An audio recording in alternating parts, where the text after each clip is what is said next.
Hello friend, চলে এসেছি নতুন একটা ভিডিও নিয়ে আপনাদের কাছে।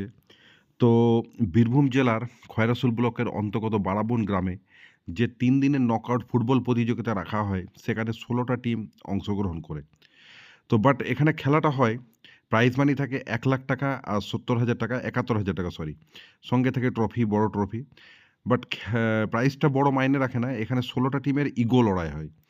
তো সেই ইগো লড়াইয়ে একেকটা টিমের বাজেট ৪ টা গ্রাউন্ড জিতলে নাই, নাই করে গড় পিছু প্রায় ৪,০০,০০০ এর উপর খরচা হয়ে যায় সব নিয়ে। আবার অনেক সময় হোম টিমও জিতে যায়।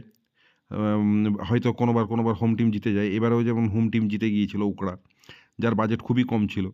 তো সেই টিমে হাড্ডাহাড্ডি লড়াই। দুটো ছিল করিড্ডা এবং ভালুকতোর একাদশ। তো তাদের মধ্যে হাড্ডাহাড্ডি লড়াই হয় এবং নামকরা তারকা প্লেয়ার নেমেছিল সেখানে।